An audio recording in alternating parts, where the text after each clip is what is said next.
कंवारी ननद। अंजलि की उम्र लगभग 30 साल हो चुकी थी। वो एक स्कूल में टीचर की जॉब करती थी। अंजलि के घर में उसकी माँ के अलावा उसका छोटा भाई और भाभी भी रहा करते थे। 30 साल की उम्र होने के बाद भी अंजलि की अब तक शादी नहीं हुई थी। इस बात को लेकर अंजलि की माँ रुक्मिणी देवी काफी परेशान रहा करती थी। माँ, मैं स्कूल जा रही हूँ, जरा मेरा टिफिन तो दे दीजिए। अब क्या पूरी जिंदगी मैं तुझे टिफिन बना कर देती रहूंगी? अरे कुछ सोचा भी अपने बारे में या बस ऐसे ही? क्या माँ, सुबह सुबह फिर वही बातें लेकर बैठ गई। माँ गलत क्या कह रही है अंजलि दीदी? इतनी उम्र हो चुकी है आपकी, माँ कब तक आपकी सेवा करती रहेंगी? भाभी, मैंने माँ को कब कहा कि मेरी सेवा करो? वैसे भी अपना टिफिन मैं खुद तैयार कर लेती हूँ, बस टेबल से उठाकर देने को ही तो कहा था।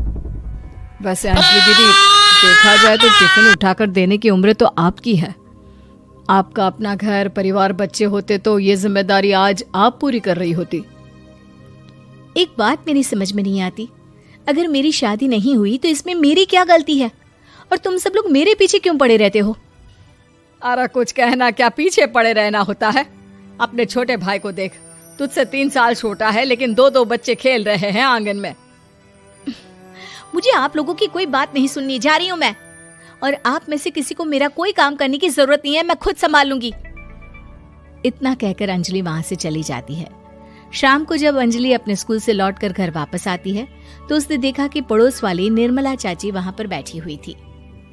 क्या बात है अंजलि बिटिया, नौकरी करके वापस आ गई? जी चाची जी, कैसी हैं आप? मैं तो ठीक हूँ बेटा, तुम बताओ शादी के बारे में कुछ सोचा या नहीं? अरे रहने दीजिए ना, इससे तो शादी की बात करना ही बेकार है। कुछ भी कहो तो गुस्सा करती है, बात बात पर आंखें दिखाती है। माँ, आप ऐसा क्यों कह रही है? मैंने कब आप पर गुस्सा किया? अरे अंजलि बेटा, तुम्हारी माँ ठीक ही तो कहती है। 30 की होने आई हो, अब तुम्हें भी शादी वादी कर लेनी चाहिए। चाची जी, आप तो ऐसे कह रही हैं जैसे शादी करने से मैंने मना किया हो। रहने दीजिए निर्मला चाची, हमारी अंजलि दीदी को अभी तक उनकी पसंद का दूल्हा नहीं मिला ना, इसीलिए वो शादी नहीं कर रही। भाभी, ऐसी कोई बात नहीं है। अरे तो फिर क्या बात है? तुम्हारी माँ ने तुम्हारे लिए इतने रिश्ते ढूंढे लेकिन तुम्हें कोई पसंद ही नहीं आता। क्या है ना चाची जी, हमारी ननद रानी नौकरी जो करती है ऐसे ही थोड़ी ना किसी को पसंद कर लेंगी। अरे भाई, नौकरी का घमंड है तो बात अलग है, कोई और बात हो तो बताओ, कोई रास्ता निकाला जाए। नहीं चाची जी, कोई बात नहीं है, बस मुझे अभी तक अपनी पसंद का कोई मिला नहीं है। सुन लिया आपने, इस लड़की के तो पर निकल आए हैं और इतनी उम्र में अपनी पसंद का कोई मिलेगा भी नहीं इसे। माँ, आप मेरी शादी को लेकर हमेशा मुझे ताने क्यों मारती रहती हैं? अपनी माँ की बातें तो ताने लगती है। ताने हैं? बताओ, मैंने कुछ गलत कहा क्या? देखो, ये सब छोड़ो, मेरी दूर की बुआ का बेटा है, उसकी अभी शादी नहीं हुई है, उम्र होगी कोई 34-35 साल। आप कहें तो बात आगे बढ़ाऊं? अरे हाँ, क्यों नहीं, ये भी कोई पूछने की बात है। अरे जल्दी से लड़के को यहाँ बुला लो। माँ, आप मुझसे पूछे बिना मेरी शादी की बात करने जा रही हैं और मेरी उम्र 30 भी पूरी नहीं हुई है। निर्मला चाची कह रही है कि वो लड़का 35 साल का है। अंजलि दीदी, आपको क्या लगता है इस उम्र में कोई फिल्म का हीरो आएगा आपके लिए? देखिए, अब पसंद और नापसंद की बात तो रहने दीजिए, पसंद करने की उम्र तो आपकी निकल चुकी। अब तो जो भी मिले उसी से शादी कर लीजिए, इसी में भलाई है। तेरी भाभी बिल्कुल ठीक कह रही है। अब जैसा रिश्ता मिले उसके लिए हाँ कर देना, ताकि हम भी गंगा नहाए। ठीक है, चलिए मैं उस लड़के को कहती हूँ, वो कल ही अंजलि को देखने आ जाएगा। अगले दिन निर्मला चाची के दूर का रिश्तेदार अंजलि को देखने उसके घर आता है। उसका नाम था अजय। अंजलि जी, तो आप नौकरी करती हैं, वो भी स्कूल में?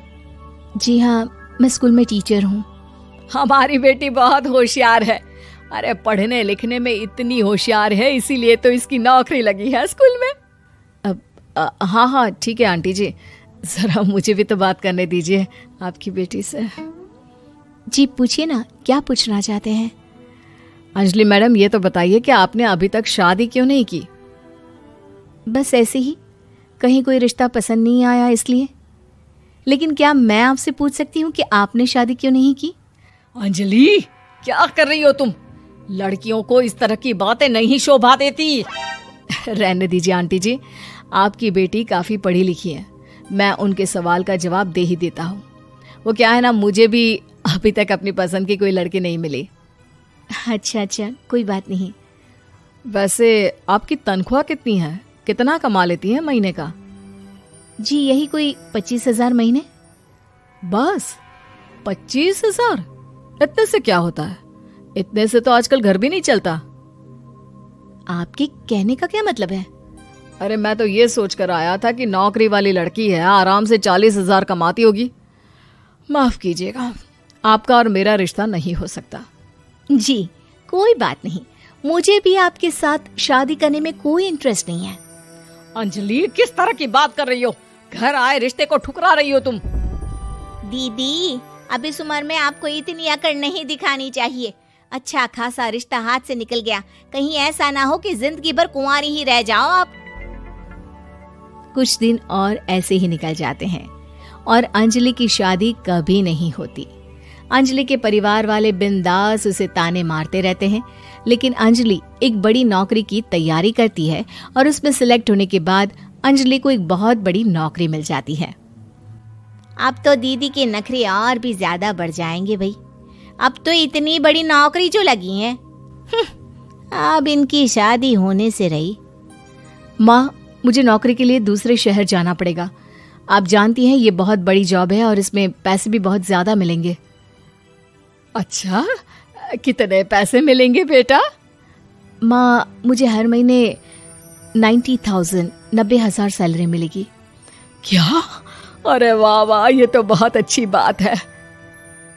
लेकिन फायदा क्या? कितने भी पैसे मिले, शादी तो हुई नहीं ना तुम्हारी।